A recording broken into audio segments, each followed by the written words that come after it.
اللہ کریم فرماتے ہیں کہ کیا آپ نے اس شخص کو نہیں دیکھا کہ جو ایک ایسی بستی پر سے گزرا وَهِيَ خَاوِيَةٌ عَلَىٰ عُرُوشِهَا، جو اپنی چھتوں کے بل گری پڑی تھی، یعنی بستی تباہ ہو گئی تھی۔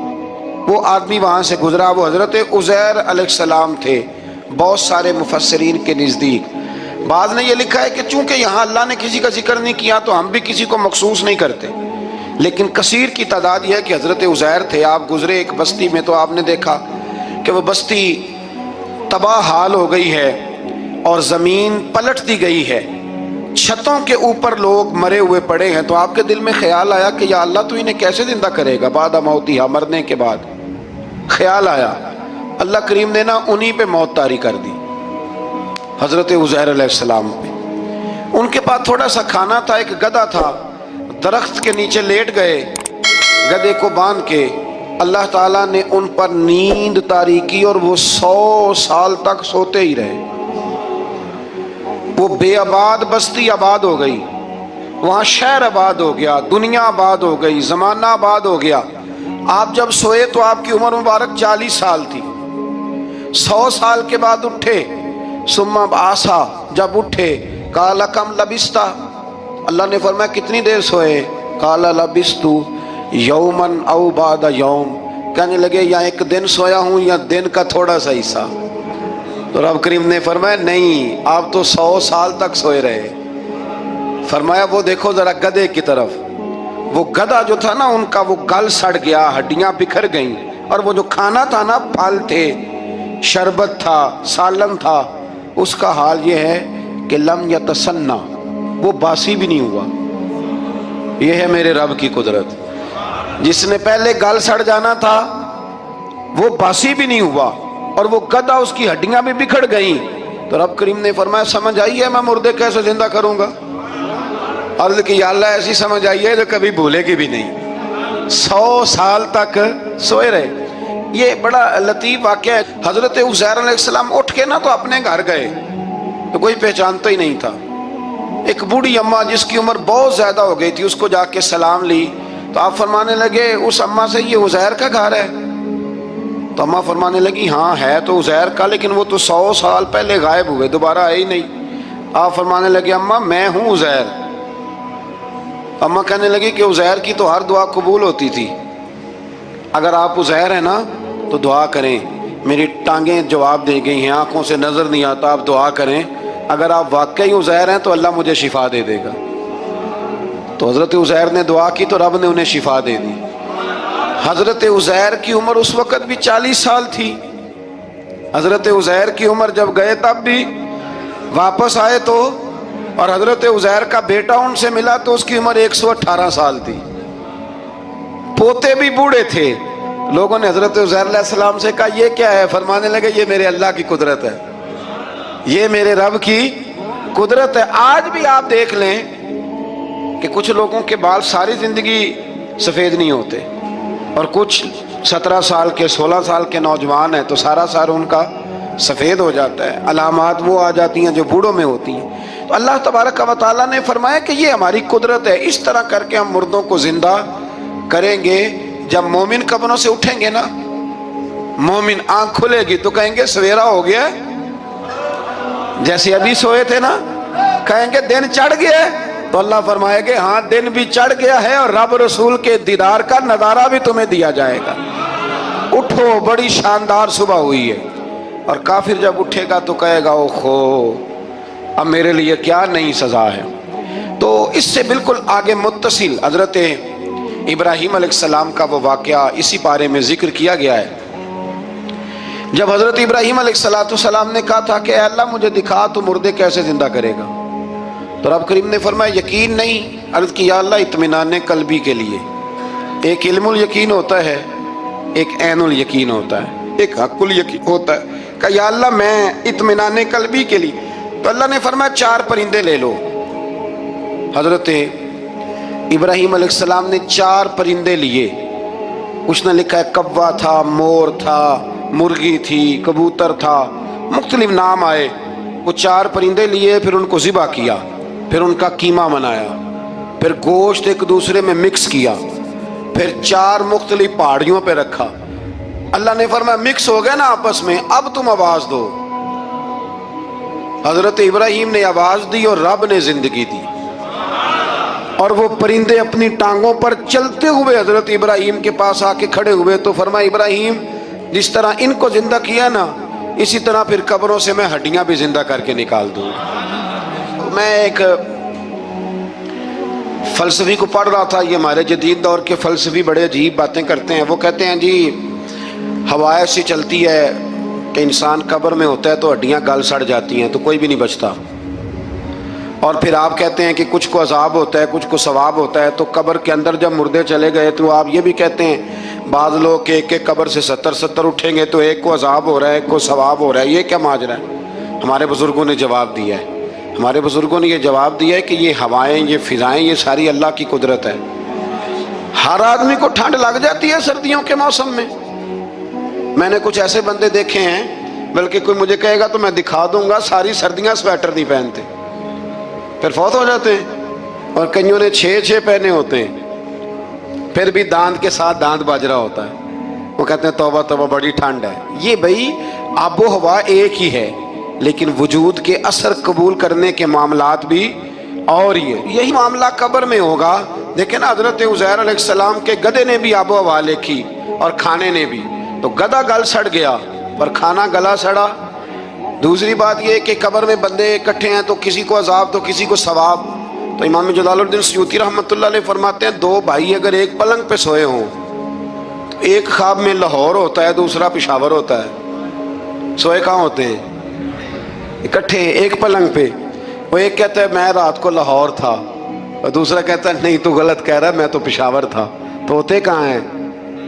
تو اگر ایک جگہ پہ آپ موجود ہیں اور اللہ تبارک و تعالیٰ نے آپ کو روحانی طور پر کہیں کا کہیں پہنچا دیا ہے، تو اسی طرح قبروں میں بھی اگر کسی کو عذاب ہوگا تو ہو ہی جائے گا، اللہ معاف کرے، اور اگر کسی پہ رحمت ہوگی تو وہ بھی انشاءاللہ ہو ہی جائے گی۔ تھوڑا سا آگے بڑھتے ہیں۔ پھر اللہ تبارک و تعالیٰ نے نا اپنی راہ میں خرچ کرنے کی بات ارشاد فرمائی، فرمایا اگر تم میری راہ میں خرچ کرو گے تو میں تمہیں 700 گنا کر کے واپس کروں گا۔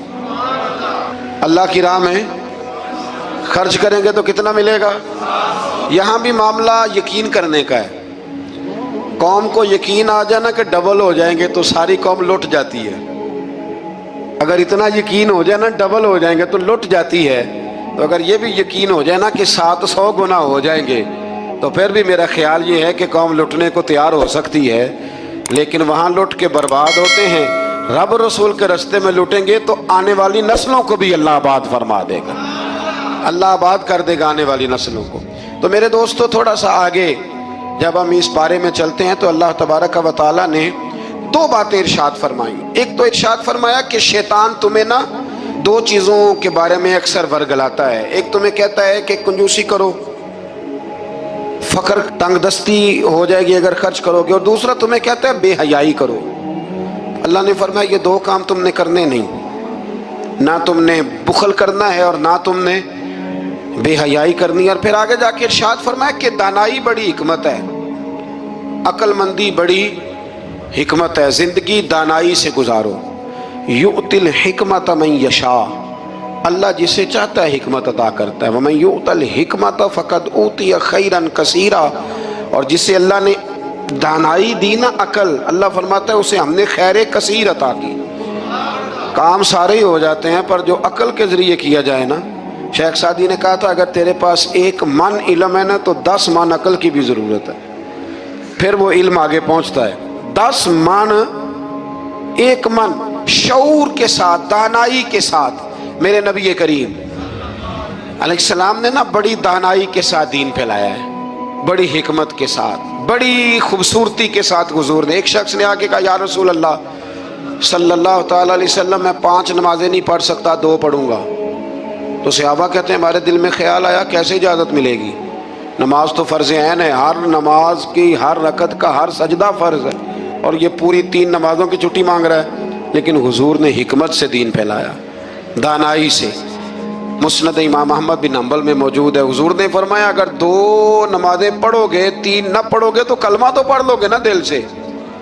حضور پڑھ لوں گا، فرمایا چل تو 2 ہی پڑھ لینا، کلمہ پڑھ صحیح۔